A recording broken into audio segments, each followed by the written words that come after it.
Good evening, Rabbi. Oh, We talked about Hanukkah, several things, but I want to tell you about something I saw in the Rambam, in the laws of about Tzarat. He writes there at the end of this whole discussion about Tzarat, the disease of Tzarat. He writes over there at the end that a person has to remember one thing. You know, it says in the Chumash, in the Sefer Devarim, Perek Chav Daled, over there, it repeats the whole Torah. Mishneh Torah repeats the whole thing. So it talks about the issue of Tzarat again. So it says over there, be careful. It says Tishamer. Be careful from the Tzarat, from Tzarat. Not to get Tzarat. So, okay, it tells you be careful. What does that mean, be careful? Well, what should I do? Right? So then it tells you, also, it tells you, remember what happened to Miriam, the sister of Moshe Rabbeinu. What happened to her? And then you'll understand much better how not to get Tzarat. Why? Because she got Tzarat. That's what happened to her.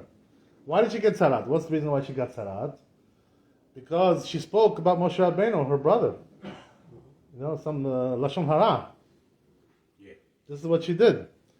So it reminds you of the Rambam. There's something very, very, very powerful, very strong.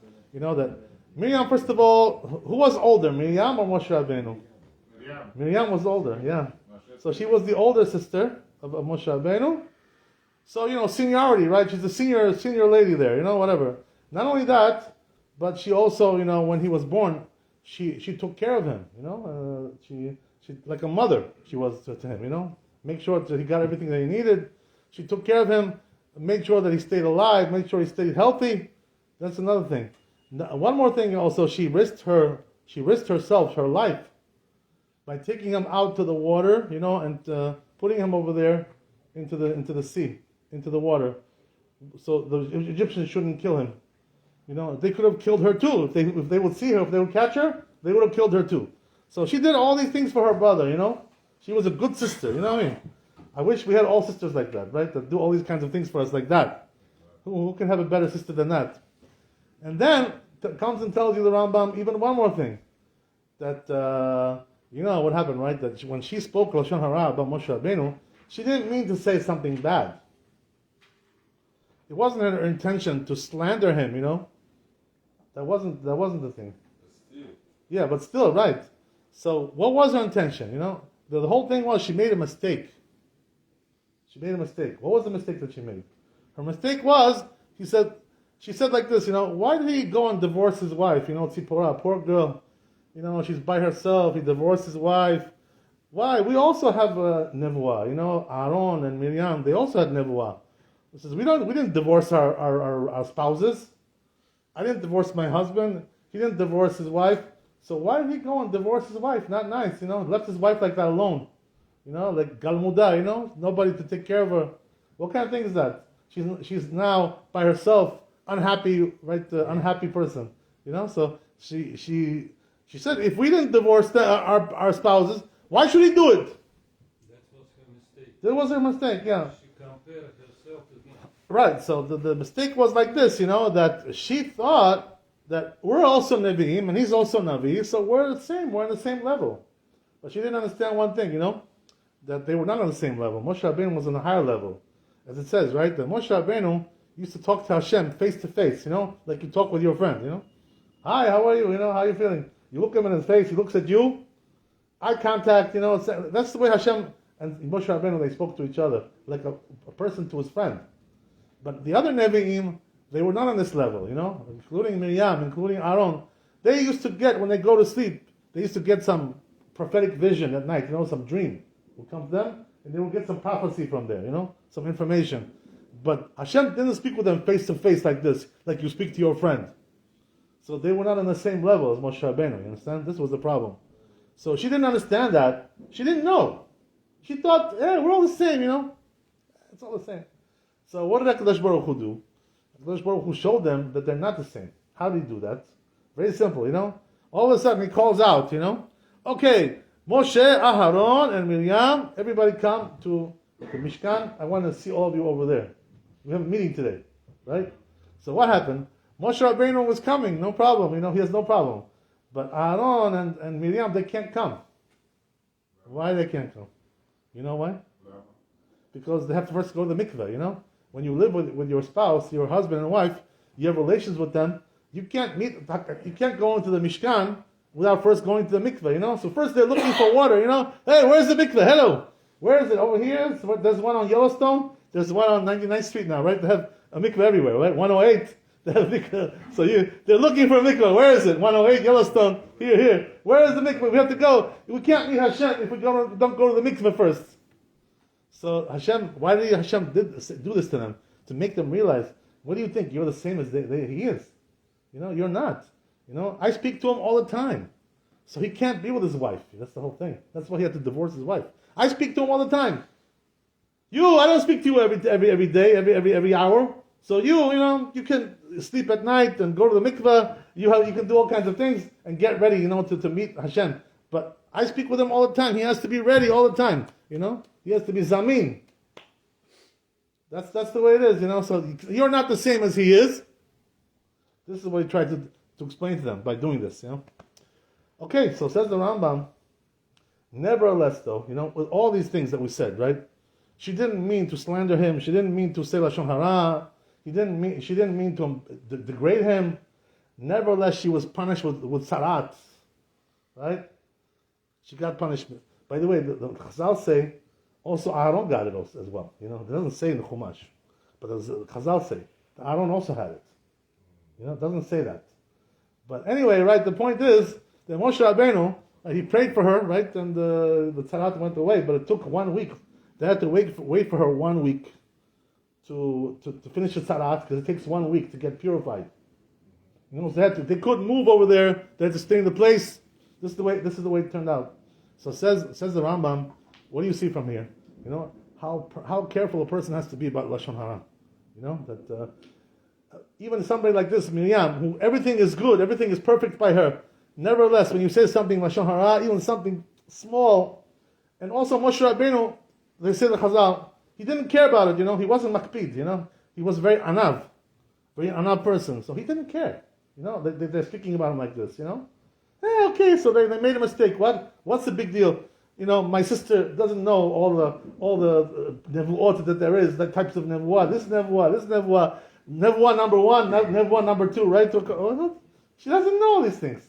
So he wasn't makpid about it. He said, fine, okay, no problem, They're talking about me. I don't mind. Why? Because Moshe Rabbeinu, he was the biggest anav.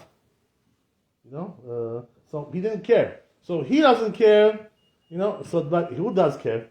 Hashem does care. Why? Why is that?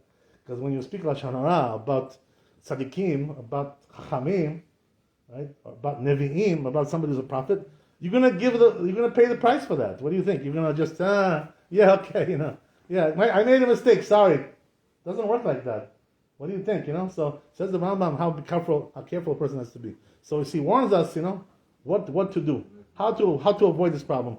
To remember always what happened with Miriam. So says the Rambam, if you wanna remember this and always guard yourself from being harmed, what should you do? Don't sit with people, who are Bale Lashon Hara. You see people who they get together, on the table, they're talking, and they're eating, semichka, things like this, and talking Lashon Hara, So when people see people like this, they're drinking coffee, and eating this and eating that, and they're talking Lashon Hara about other people. Stay away from people like this. Don't sit with them. These are Ami Aratzot. People are Am Haaretz. Dangerous people. That's why it says in Pirkei Avot, that what's dangerous when you come to the synagogue. There's one danger over there in the synagogue. Sakana. You know what it is? To sit with the Ami Aratzot, and when they talk about Lashon Hara and things like this. There are people like this, in the synagogue everywhere. In the back they sit, in the back over there, in the hallway. Talking Lashon Hara. Everybody's praying over here, reading the Torah, and they're talking Lashon Hara in the back over there somewhere. This is the way it is, So people like this, you have to be careful from them. Don't sit with them. Because if you sit with them, what's going to be is, you're going to hear Lashon Hara, and then you're going to also believe it. You're not allowed to believe it, by the way. That's the thing, When you hear Lashon Hara, they say, the Chazal, the one who believes Lashon Hara is worse than the one who said it. If you believe it. Don't believe Lashon Hara. You're not allowed to believe it. So don't say, oh yeah, for sure, he must be right. He wouldn't say it if he didn't know. It's not true. You're not allowed to believe it. So therefore, the rule is, says the Rambam, stay away from these people. So he says, what they do, these people, these Litzanim, these Ami Aratzot, First they start talk about Dvarim Betelim. You know, what's Dvarim Betelim? They talk about the Mondial, you know, who's winning, you know, Brazil, you know, Croatia, or Morocco, you know, yeah, Morocco is winning. You know, they're talking about Dvarim Betelim. First they start with this. Then what do? Then they start talking about Lashon Hara, you know, from one thing to another, you know. Dvarim Betelim. Then they go to Lashon Hara. What do they talk about? About tzaddikim, you know, about chachamim, you know. Yeah, this rabbi, you know, he's no good. This rabbi, you know, this tzaddik, you know, he's no good. This Talmid Chacham is no good. All kinds of Lashon Hara. They go to that. That's the second step. And then step number 3, you know what they do, right? They talk about also the Nevi'im. You know, it says the Rambam. They talk about the Nevi'im. They say, oh, this Navi, you know, what it says over there, it's not true. I don't believe this Navi. You know, what it says over there in the Nevi'im. They talk about Mashiach. I don't believe that. What Mashiach? What are you talking about Mashiach? I don't believe about Mashiach. I don't believe anything like that. It's going to be the same world as it always was. We don't believe in Mashiach. That's what they say. You know, first they deny the Nevi'im as well. So he says, you know what the next step is? After they deny the Nevi'im, and they scoff and make fun of the Nevi'im, then what they do? In the end, they even don't believe in Hashem, right? They say, oh, you know, Hashem, what God? You know what God? What are you talking about God? Is there really God? I don't know. You know, they asked, by the way. You know, I saw on the internet. You know, incredible. You know, this guy Elon Musk. You know, who's the richest man in the world, right? Number 1, right? They asked him, "Do you believe in God?" He says, "No, I don't. I don't know what's God. I don't know. Believe nothing." He doesn't believe in God. You know, so a person like this, can you imagine?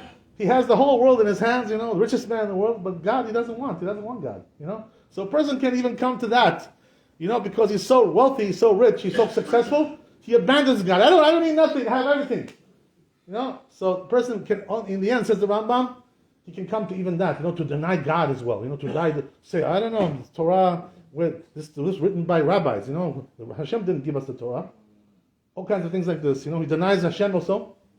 So, this is what happens, you know, to a person who sits with the Litzanim, with the Amaratzot, he gets ruined by them, you know, they mess him up like this. By speaking Lashon Hara like this, so says the Rambam, what should you do? Instead, go and sit with the tzaddikim, you know, the ones who are talking about what? What do the tzaddikim talk about? They talk about divrei Torah, you know, and divrei chokhmah, wisdom, you know. So if you sit with people like this, you avoid the problems, and also you get the zechut as well, you know. Olam haba, you get, you know, as we say every day, right? Kol hashoneh halachot b'chol yom, muftach lo shehu ben ha'olam ba. We say every day, right? This thing. If you learn halachot, you're going to be in Olam Haba. If you learn litzanut, you know, the Mondial, you know, the World Cup, you're going to give you Olam Haba for that, for talking about Mondial. This is what they're going to give you, right? That's chas v'shalom. So a person has to go and sit with the tzaddikim, with the ones who speak divrei Torah and wisdom, and then he's going to be ben Olam Haba. Baruch Adonai Le'olam. Amen. Amen.